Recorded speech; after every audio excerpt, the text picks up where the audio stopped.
क्या भगवान सच में है? अगर भगवान सच में है तो बच्चे भूखे क्यों मरते हैं? अगर भगवान सच में है तो इतने युद्ध, इतनी बीमारियां, इतना दर्द क्यों है? और अगर भगवान नहीं है तो फिर हम इतने सालों से किससे प्रार्थना कर रहे हैं? आज हम इस सवाल को तोड़ेंगे, बिना डर, बिना अंधविश्वास, सिर्फ तर्क के साथ।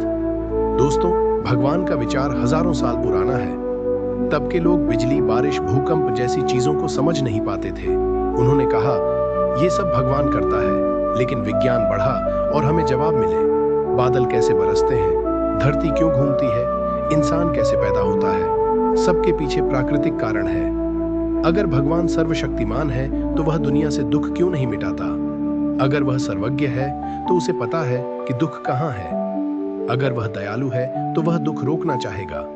लेकिन दुख है तो तीन में से एक बात झूठ है। या तो वह शक्तिमान नहीं, या जानकार नहीं, या दयालु नहीं। और ये दोस्तों भगवान के कॉन्सेप्ट को ही गिरा देता है। अगर सच में एक ही भगवान है तो दुनिया में इतने अलग अलग भगवान क्यों हैं? हिंदू धर्म के देवता, इस्लाम का अल्लाह, ईसाई धर्म का गॉड, ग्रीक देवता, नॉर्स देवता, सब अलग नाम, अलग कहानियां, अलग नियम। ये बताता है कि भगवान इंसानों की सोच और संस्कृति का परिणाम है, न कि कोई असली सर्वमान्य शक्ति। लोग भगवान में विश्वास क्यों करते हैं? क्योंकि डर लगता है। मौत का डर, अनजान का डर, अकेलेपन का डर। भगवान का विचार इंसान को सांत्वना देता है। कोई है जो मुझे देख रहा है, मुझे बचाएगा। लेकिन आराम देने वाली बात सच होना जरूरी नहीं। हमने अपनी मेहनत से बिजली बनाई, दवाइयां बनाई, इंटरनेट बनाया। ये सब इंसान की शक्ति है, न कि किसी अदृश्य ताकत की। तो क्यों ना हम उसी इंसानियत, उसी विज्ञान, उसी मेहनत पर भरोसा करें जो वाकई काम करती है।